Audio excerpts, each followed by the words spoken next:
नमस्कार दोस्तों, आपका हमारे YouTube चैनल धार्मिक कथाएं और कहानियां में स्वागत है। आज मैं आपको संतोषी माता की व्रत कथा सुनाऊंगी। अगर आपको यह कथा अच्छी लगे तो आप वीडियो को लाइक, सब्सक्राइब और शेयर जरूर कीजिएगा। आइए सुनते हैं संतोषी माता व्रत कथा। प्रेम से बोलो जय माता दी।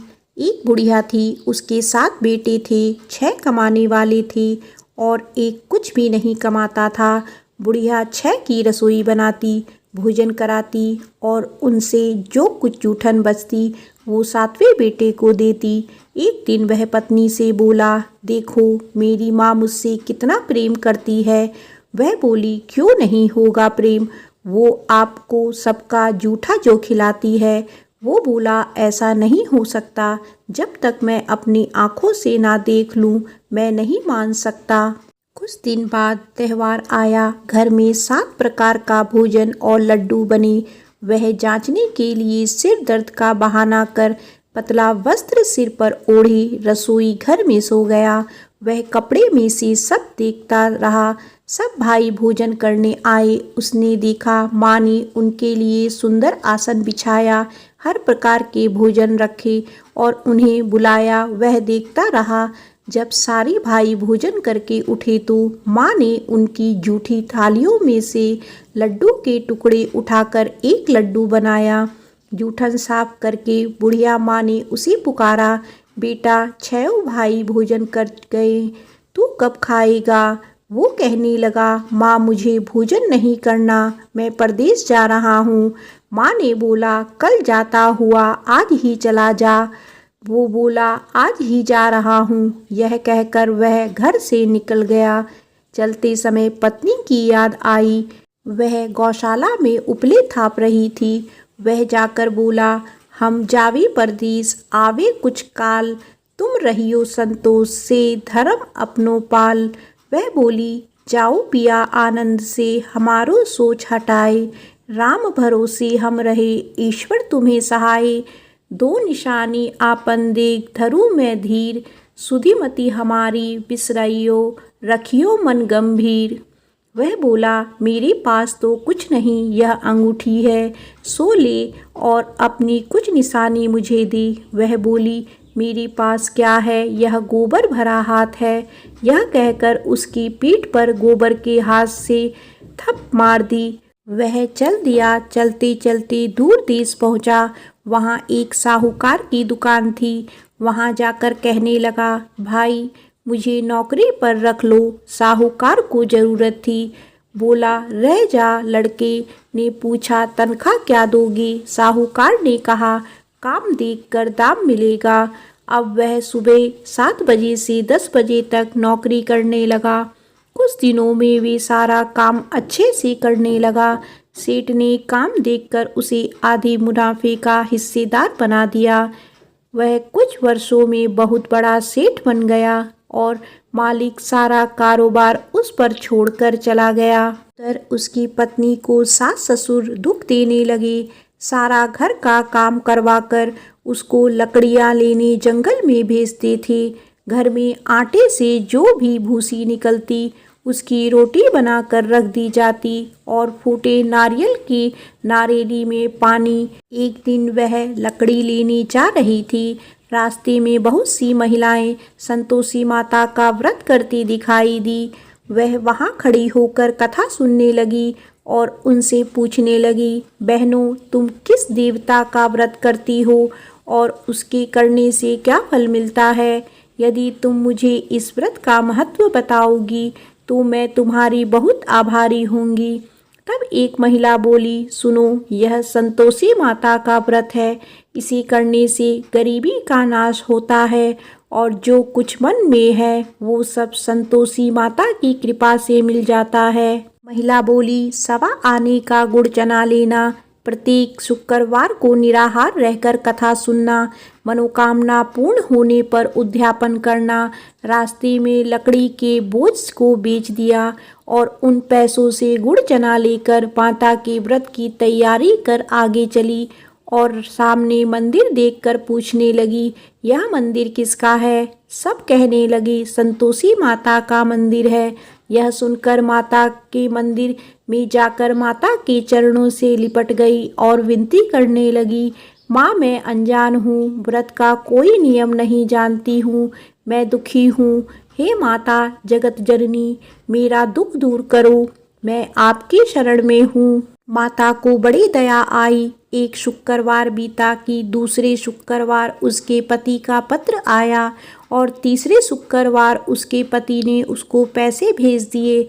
यह देख जेठ जिठानी का मुंह बन गया और उसको ताने देने लगी कि अब तो इसके पास पैसा आ गया, अब यह बहुत इतराएगी। बेचारी आंखों में आंसू भरकर संतोषी माता के मंदिर चली गई और माता के चरणों में बैठकर रोने लगी और रट रट कर बोली, माँ मैंने पैसे कम मांगे, मुझे पैसे से क्या काम, मुझे तो अपना सुहाग चाहिए, मैं तो अपने स्वामी के दर्शन करना चाहती हूँ। तब माता ने प्रसन्न होकर कहा, जा बेटी तेरा स्वामी आएगा। यह सुनकर खुशी खुशी घर जाकर काम करने लगी। अब संतोषी माँ विचार करने लगी, इस भोली पुत्री को मैंने कह तो दिया तेरा पति आएगा, लेकिन कैसे, वह तो इसे स्वप्न में भी याद नहीं करता, उसे याद दिलाने को मुझे ही जाना पड़ेगा। इस तरह माता उस बुढ़िया के बेटे के स्वप्न में जाकर कहने लगी, साहूकार के बेटे सो रहा है या जागता है। वो कहने लगा, माँ सोता भी नहीं जागता भी नहीं, कहो क्या आ गया है। माँ कहने लगी, तेरा घर बार कुछ है कि नहीं। वह बोला, मेरे पास सब कुछ है, माँ बाप है, बहू है, क्या कमी है। माँ बोली, भोले तेरी पत्नी घोर कष्ट उठा रही है, तेरे माँ बाप उसे परेशानी दे रहे हैं, वह तेरे लिए तरस रही है, तो उसकी सुध ले। वह बोला, हाँ माँ मुझे पता है, पर मैं वहाँ जाऊँ कैसे। माँ कहने लगी, मेरी बात मान, सवेरे नहा धोकर संतोषी माता का नाम ले, घी का दीपक जलाकर दुकान पर चला जा, देखते ही देखते सारा लेन देन उतर जाएगा, सारा माल बिक जाएगा, सांझ तक धन का भारी ढेर लग जाएगा, थोड़ी देर में देने वाले रुपए लेने लगे, सारा सामान का ग्राहक सौदा करने लगा, शाम तक धन का भारी ढेर इकट्ठा हो गया और संतोषी माता का यह चमत्कार देखकर खुश होने लगा और धन इकट्ठा कर घर जाने के लिए वस्त्र गहने खरीदने लगा और घर को निकल गया। उधर उसकी पत्नी जंगल में लकड़ी लेने जाती है, लौटते वक्त माता जी के मंदिर में आराम करती है। प्रतिदिन वह वहीं विश्राम करती थी। अचकन से धूल उड़ने लगी। धूल उड़ती देख वह माता से पूछने लगी, हे माता यह धूल कैसी उड़ रही है। माता बोली, हे पुत्री तेरा पति आ रहा है, अब तू ऐसा कर, लकड़ी के 3 ढेर तैयार कर, एक नदी के किनारे रख और दूसरा मेरी मंदिर में रख और तीसरा अपने सर पर।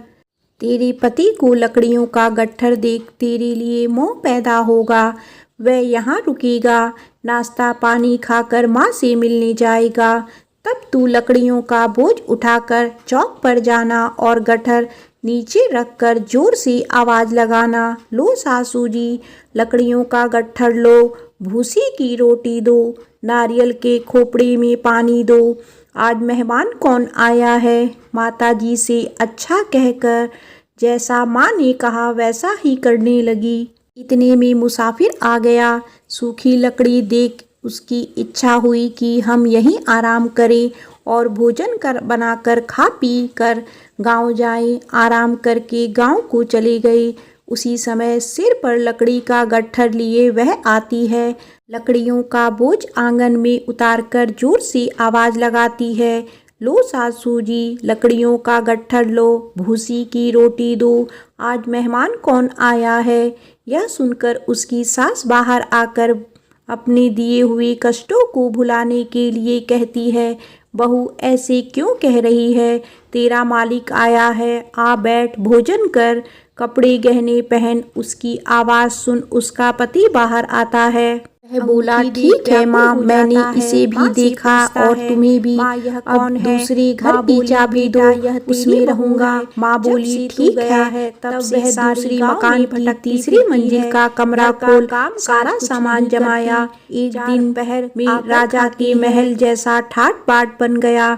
अब क्या था, बहू सुख भोगने लगी। इतने में शुक्रवार आया। पति से कहा, मुझे संतोषी माता के व्रत का उद्यापन करना है। पति बोला, खुशी से कर लो। वह उद्यापन की तैयारी करने लगी। जेठानी के लड़कों को भोजन के लिए बुलाया। उन्होंने कहा, ठीक है, पर पीछे से जेठानी ने अपने बच्चों से कहा, भोजन के वक्त खटाई मांगना, जिससे उसका उद्यापन ना हो। लड़के गए। खीर खाकर पेट भर गया, लेकिन खाते ही कहने लगे, हमें खटाई दो, हमने खीर नहीं खानी है। वह कहने लगी, खटाई नहीं दी जाएगी, यह तो संतोषी माता का प्रसाद है। लड़के उठ खड़े हुए बोले, पैसे लाओ। भोली बहू कुछ जानती नहीं थी, उन्हें पैसे दे दिए। लड़के उसी समय इमली लेकर खाने लगे। यह देखकर बहू पर माताजी ने गुस्सा किया।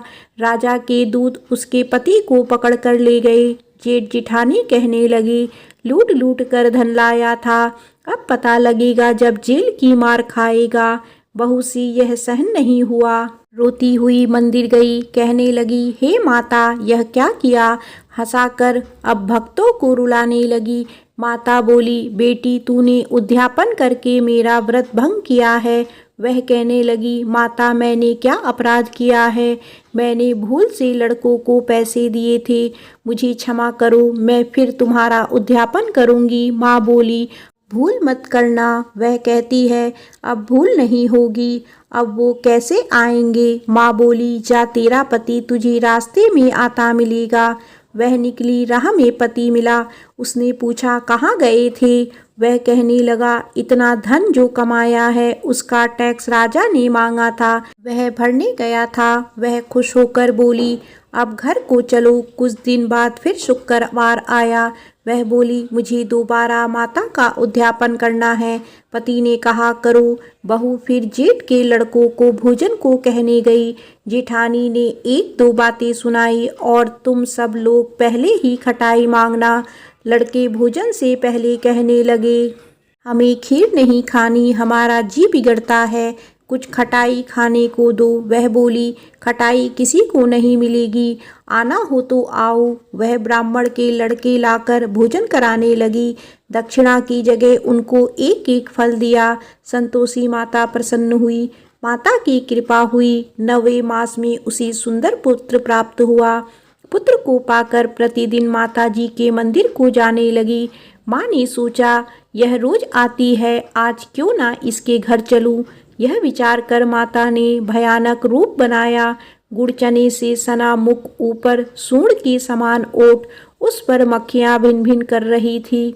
दहली पर पैर रखते ही उसकी सास चिल्लाई, देखो रे, कोई चुड़ैल आ रही है, लड़के इसे निकालो, लड़ नहीं तो किसी को खा जाएगी। लड़के भागने लगे, चिल्लाकर खिड़की बंद करने लगे।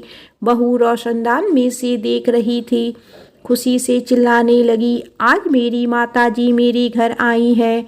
वह बच्चे को दूध पीने से हटाती है। इतने में सास को क्रोध आ गया। वह बोली, क्या हुआ है।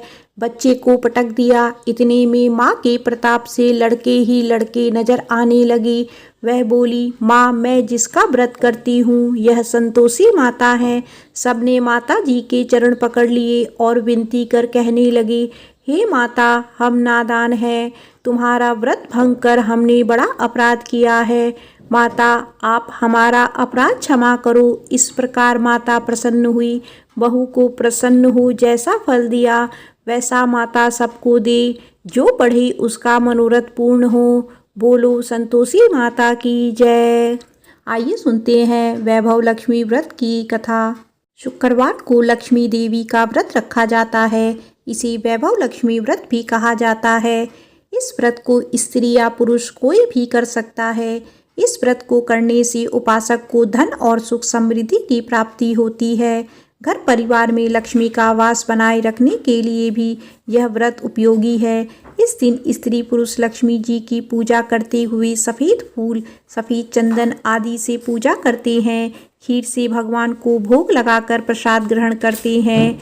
इस व्रत के दिन उपासक को एक समय भोजन करना चाहिए। अगर कोई व्यक्ति माता वैष्णव लक्ष्मी का व्रत करने के साथ ही लक्ष्मी श्री यंत्र की स्थापना कर उसकी नियमित रूप से पूजा करता है तो उसके व्यापार में वृद्धि और धन में बढ़ोतरी होती है।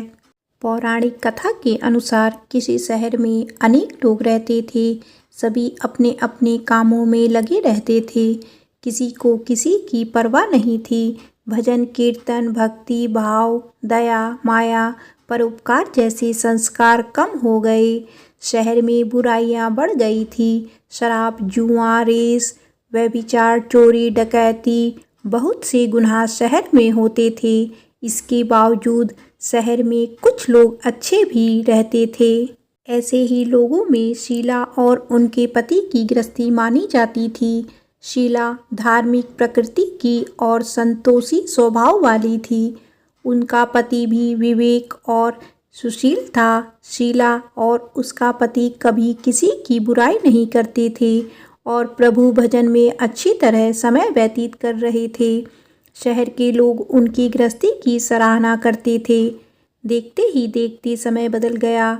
शीला का पति बुरे लोगों से दोस्ती कर बैठा। अब वह जल्द से जल्द करोड़पति बनने के ख्वाब देखने लगा। इसीलिए वह गलत रास्ते पर चल पड़ा।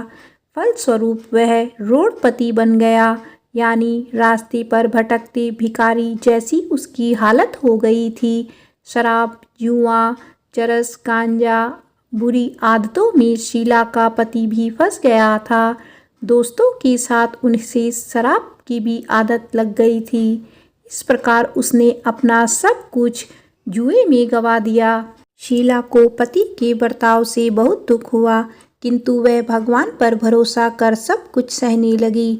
वह अपना अधिकांश समय प्रभु भक्ति में बिताने लगी। अचानक एक दिन दोपहर को उनके द्वार पर किसी ने दस्तक दी।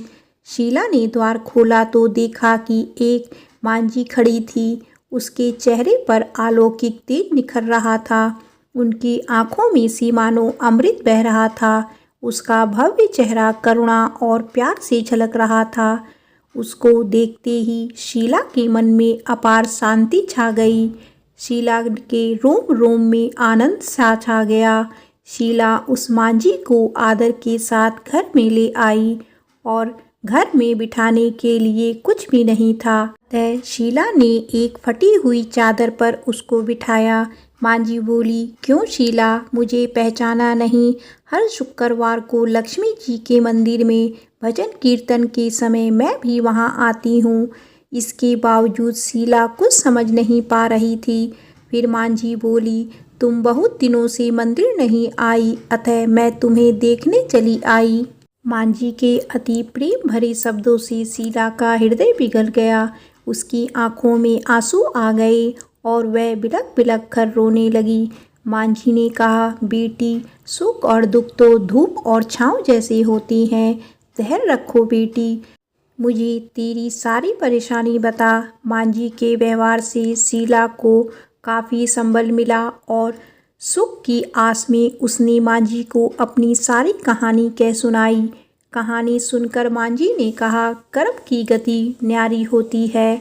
हर इंसान को अपने कर्म भुगतने ही पड़ते हैं। इसीलिए तू चिंता मत कर, अब तू कर्म भुगत चुकी है। अब तुम्हारे सुख के दिन अवश्य आएंगे।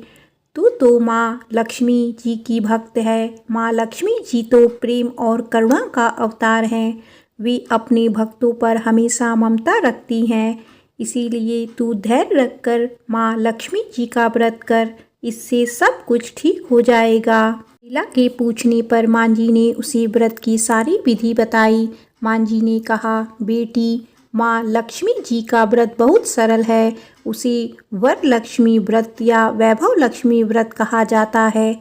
यह व्रत करने वाले की सब मनोकामनाएं पूर्ण होती है। वह सुख, संपत्ति और यश प्राप्त करता है।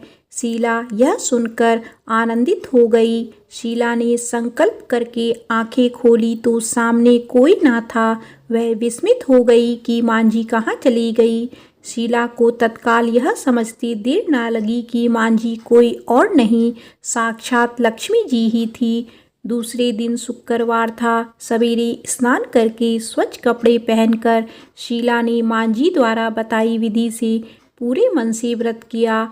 आखिरी में प्रसाद वितरण हुआ। यह प्रसाद पहले पति को खिलाया। प्रसाद खाते ही पति के स्वभाव में फर्क पड़ गया।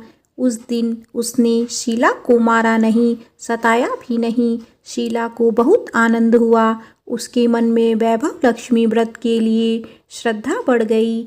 शीला ने पूर्ण श्रद्धा भक्ति से 21 शुक्रवार तक वैभव लक्ष्मी व्रत किया। 21वें शुक्रवार को मांझी के कहे मुताबिक उद्यापन विधि करके 7 स्त्रियों को वैभव लक्ष्मी व्रत की 7 पुस्तकें उपहार में दी। फिर माता जी के धन लक्ष्मी स्वरूप की छवि को वंदन करते भाव से मन ही मन प्रार्थना करने लगी। हे माँ धन लक्ष्मी, मैंने आपका वैभव लक्ष्मी व्रत करने की मन्नत मांगी थी, वह व्रत आज पूर्ण किया है। हे माँ, मेरी हर विपत्ति दूर करो, हमारा सबका कल्याण करो।